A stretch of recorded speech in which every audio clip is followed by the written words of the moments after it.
A very good morning to everyone. Today we are going to revise the chapter 21 secular vision of the Indian Constitution. So let us see the flowchart very quickly. Vision and values of the Indian Constitution, that is secularism and the Indian Constitution, fundamental rights, fundamental duties. How many types of fundamental rights we have studied? 6, and fundamental duties, that is 11. So let us start with the topic. Define these terms. Discrimination, unfair treatment of someone because of the religion, sect or other personal features. जहाँ पे किसी के साथ unfair treatment हो रहा है, क्यों? Because of उसका रिलीजन हो सकता है, सेक्ट हो सकता है, या उसके पर्सनल फीचर्स हो सकते हैं. That is called discrimination. Rule of law, it means equality before law, कि पहले सबको इक्वल रखा गया, देन लॉ को हम क्या कर रहे हैं, वहाँ पर अप्लाई कर रहे हैं. Means all people of India are treated equally, whether he is a prime minister, president, you or me or a rickshaw puller. If any person performs any act which is not legally justified, so the law will treat us similarly. हम सबको similar way में ही वो क्या करेगा, treat करेगा. Next question है untouchability, segregating a minority group from the main stream by social custom. Segregating का means होता है यहाँ पे separating a minority group, but exam में प्लीज़ आप सेग्रीगेटिंग ही लिखना, डोंट राइट सेपरेटिंग. जहाँ पर हम क्या कर रहे हैं, माइनॉरिटी ग्रुप को मेन स्ट्रीम से सेग्रीगेट कर रहे हैं, उसको सेपरेट कर रहे हैं. This is the called a practice of untouchability. Trafficking, selling and buying human beings for immoral purposes. जब हम किसी ह्यूमन को क्या करते हैं, सेल या बाय करते हैं एज ए कमोडिटी, तो उसको हम कह रहे हैं ट्रैफिकिंग, और इमोरल पर्पसेस के लिए यानी रॉन्गफुल एक्ट्स के लिए. डायरेक्टिव्स, जिसको हम कहते हैं official instructions which are issued by only Supreme Court and High Court. Writs, writs क्या होती हैं, रिटन कमांड्स होती हैं जो कौन इशू करता है, अगेंस्ट सुप्रीम कोर्ट और हाई कोर्ट इशू करते हैं. और other legal authority to act और abstain from performing some illegal act. ये आपकी बेसिकली फंडामेंटल राइट्स जब वायलेट होते हैं तब ये आपके क्या होते हैं, इशू करे जाते हैं. अमेंडमेंट, एनी मॉडिफिकेशन, डिलीशन और addition that alters the form और सब्सटेंस ऑफ अ लेजिस्लेशन. जब कोई भी एक्ट में डिलीशन किया जाता है, यानी उसको पूरा डिलीट कर दिया, या उसको कुछ मॉडिफाई कर दिया, या उसमें कुछ एडिशन कर दिया गया है ना, यानी वहाँ पे कुछ ऑल्ट्रेशंस किए जा रहे हैं उस एक्ट में, लेजिस्लेशन में, उसको हम कहते हैं amendment. So let us start the exercises. Rectify the following incorrect statement. तो यहाँ पे आपको रेक्टिफाई करना है, करेक्शन करना है. फर्स्ट क्वेश्चन है, a secular state is one in which promotes the religion of the majority. क्या सेक्युलर स्टेट वो स्टेट होता है जो किसी एक रिलीजन को, जहाँ पर उसकी मेजोरिटी है, उसको वो प्रमोट करता है. सपोज़ अगर किसी स्टेट में हिंदूज़ की मेजोरिटी है, तो क्या वो एक सेक्युलर स्टेट है? नो. ऐसा सेक्युलर स्टेट का मतलब हो गया जहाँ पर किसी भी रिलीजन को क्या नहीं मिल रही है, इम्पॉर्टेंस नहीं दी जा रही है, तो that is called a secularism. Next question है, democratic state should discriminate on the basis of religion. एक डेमोक्रेटिक स्टेट जो होता है उसे रिलीजन के बेसिस पर डिस्क्रिमिनेट करना चाहिए. No, it is again wrong. Democratic state जो होगा, it should not discriminate on the basis of religion. तो अगर ये क्वेश्चन आता है तो रेक्टिफाई में आप क्या लगा देंगे, नॉट का यूज़ करेंगे. A democratic state should not discriminate. Next question है, that government can compel any person to pay tax for the promotion or maintenance of any particular religion or religious institutions. क्या government किसी person को compel कर सकता है tax पे करने के लिए, बट किस केस में, प्रमोशन के लिए, मेंटेनेंस ऑफ एनी उसके रिलीजन या रिलीजियस इंस्टीट्यूशंस को मेंटेन करने के लिए? नो. तो गवर्नमेंट कैन नॉट कंपेल, तो इसका आंसर हो गया can not. A person who is arrested will not have to be told the reason for such an arrest. एक पर्सन जब कोई अरेस्ट होता है तो क्या उसको रीज़न नहीं बताना चाहिए कि वो किस ग्राउंड्स पर उसको अरेस्ट किया जा रहा है? The answer is a person who is arrested will have to be told the reason.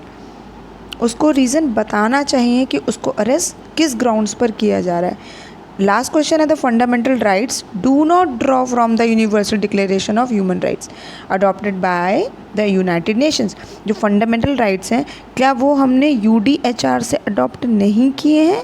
The answer is the fundamental rights draw from the, ये हमने UDHR यानी universal declaration of human rights से ही adopt किए हैं।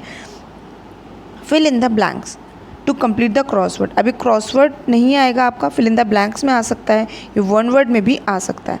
The relation between the people and the state, जो relation होता है लोगों के और स्टेट के बीच में वो क्या होता है, रेसिप्रोकल होता है। The Indian state gives special protection to the interest of dash by making certain exception for them in the implementation of law. Indian state कुछ स्पेशल प्रोटेक्शन देता है किसके इंटरेस्ट में, माइनॉरिटीज़ के इंटरेस्ट में। जो हमने केस पढ़ा था सिख को लेकर के कि सिख क्या कैरी करते हैं, कृपाण कैरी करते हैं, राइट। तो ये उनके लिए सर्टेन एक्सेप्शंस बना दिए गए, किसके इंटरेस्ट में, माइनॉरिटीज़ के। और सिख कम्युनिटी किस में थी, आपकी माइनॉरिटीज़ में थी, if you remember my video. Forced labour on a life long basis is called dash labour. किसी लेबर से जब हम फोर्सफुली वर्क कराते हैं तो वो लेबर कौन सी हो जाती है, बॉन्डेड लेबर होती है वो, यानी उसके साथ हमने बॉन्ड करा लिया है। The courts can issue directives, orders and dash for the enforcement of fundamental rights. ये हमने जस्ट अभी टॉपिक पढ़ा था कि कोर्ट्स के पास राइट होता है, हाई कोर्ट और सुप्रीम कोर्ट, कि एक तो वो डायरेक्टिव्स इशू कर सकती है और दूसरा वो रिट्स इशू कर सकती है, कब, for the enforcement of fundamental rights.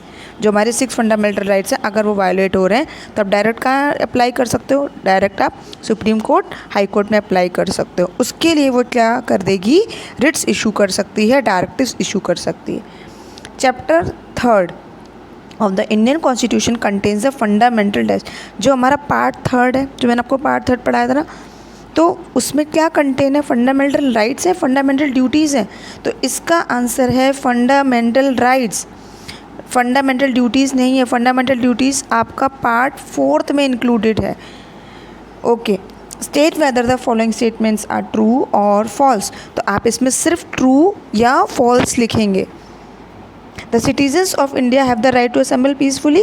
क्या ये सिटीजन्स के पास राइट है कि वो पीसफुली असेंबल हो सकते हैं, true, but without arms, arms नहीं होने चाहिए उनके पास। The state can impose certain restrictions on the right to freedom in national interest. क्या कभी कभी नेशनल इंटरेस्ट के बेसिस पर क्या स्टेट कभी हमारे राइट टू फ्रीडम पर क्या कर सकता है, रेस्ट्रिक्शंस लगा सकता है। Yes, this I told you in my previous video कि कभी कभी नेशनल इमरजेंसी लगने पर हमारे कुछ फंडामेंटल राइट्स क्या हो सकते हैं, रिस्ट्रिक्टेड किए जा सकते हैं, यानी इन्फ्रिंज्ड किए जा सकते हैं। The government can not compel any person to pay tax for the promotion of any particular religion और रिलीजियस इंस्टीट्यूशंस। क्या गवर्नमेंट किसी को कंपेल नहीं कर सकती कि वो अपने रिलीजन को लेकर के उसको प्रमोशन के लिए या रिलीजियस इंस्टीट्यूशंस के मेंटेनेंस के लिए वो उसको टैक्स दे? क्या गवर्नमेंट फोर्स नहीं कर सकते? द आंसर इज़ ट्रू, वो गवर्नमेंट किसी पर्सन को कंपेल नहीं कर सकती। ये अभी हमने MCQ इसमें रेक्टिफाई वाले में भी क्वेश्चन हमने जस्ट पढ़ा था। नेक्स्ट क्वेश्चन है, only the supreme court can issue directives for the enforcement of the fundamental rights. क्या सिर्फ सुप्रीम कोर्ट ही इशू कर सकता है डायरेक्टिव्स फंडामेंटल राइट्स के एनफोर्समेंट के लिए? नो, हाई कोर्ट्स भी इशू कर सकता है। This also I have just discuss कि सुप्रीम कोर्ट और हाई कोर्ट दोनों के पास राइट्स होते हैं कि फंडामेंटल राइट्स अगर आपके वायलेट हो रहे हैं तो वो उसके एनफोर्समेंट के लिए दोनों लोग क्या इशू कर सकते हैं, डायरेक्टिव्स, यानी रिटर्न ऑफिशियल इंस्ट्रक्शंस वो इशू कर सकते हैं। लास्ट क्वेश्चन है इसका, it is compulsory for all citizens to of India to fulfil their fundamental duties. क्या ये कंपल्सरी है कि जो इंडियंस के जो सिटीजन्स हैं इंडिया के, उन सबको अपनी फंडामेंटल ड्यूटीज़ जो है वो फुलफ़िल करनी है? No, the answer is false. Court guide ज़रूर करता है कि आपको इस तरह की ड्यूटीज़ फुलफ़िल करनी चाहिए, बट ये उसके लिए क्या नहीं करता है, एनफोर्समेंट नहीं करता है, ऐसा कोई भी प्रोविज़न एग्जिस्ट नहीं करता है। So let us start the answer the following questions in brief. What does the term secularism refers to?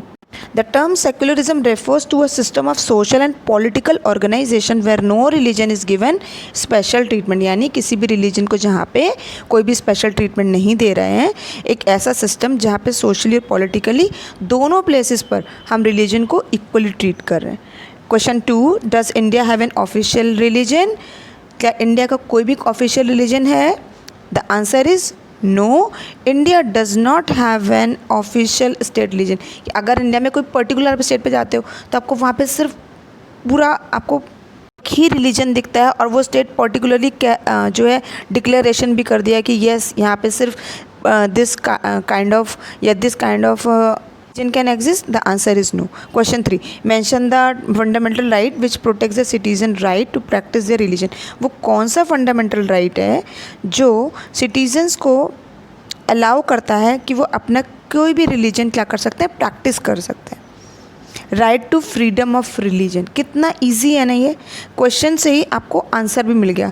कौन सा राइट है जो आपको फ्रीडम देता है, तो वो है right to freedom of religion, जिससे आप कोई भी रिलीजन प्रैक्टिस कर सकते हो। अब आर्टिकल आपको यहाँ पे याद करने होंगे, आर्टिकल 25 to 28, यहाँ से 25, 26, 27, 28 तक जो आपके कॉन्स्टिट्यूशन में लिखे हैं, ये आपको प्रोवाइड करता है to right to freedom of religion. आप कोई भी रिलीजन की प्रैक्टिस कर सकते हो। Question 4. Name the fundamental right that enables the conservation of script, language and culture. वो कौन सा fundamental right है जो आपको क्या देता है, enable करता है कि आप अपने script को, अपनी language को, अपने culture को conserve कर सकते हो, उसको preserve कर सकते हो। तो यहाँ से question से ही आपका थोड़ा सा मैच हो जाएगा cultural and educational rights. Enable the conservation of script, language and culture. तो ये कौन सा राइट हो गया, कल्चरल एंड एजुकेशनल राइट। पूरा याद करना है, ये नहीं आपने राइट छोड़ दिया, आपने खाली कल्चरल एंड एजुकेशनल लिख दिया, या आपने कल्चरल एजुकेशनल लिख दिया। कल्चरल एंड एजुकेशनल राइट, पूरा कंप्लीट आंसर आपको लिखना है। वन वर्ड की फॉर्म में आ रहे हैं तो आप बेटा इतना लर्न कर सकते हो और आपको करना ही होगा।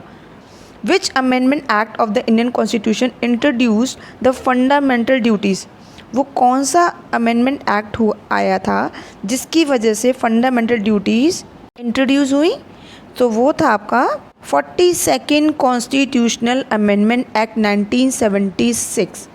फंडामेंटल ड्यूटीज़ कब इंट्रोड्यूस हुई, मैंने आपको एक स्टोरी भी सुनाई थी कि पहले जो लोग थे वो अपने ड्यूटीज़ को फुलफ़िल नहीं करते थे, तब जब सडनली जब गवर्नमेंट को ऐसा फील हुआ तब उन्होंने एक अमेंडमेंट किया, और वो क्या लेकर आए, 42nd कॉन्स्टिट्यूशनल अमेंडमेंट एक्ट लेकर आए 1976 में, बाय इंसर्टिंग आर्टिकल 51A, जिसमें एक आर्टिकल इंसर्ट किया जिसका नाम था 51A into the constitution of India.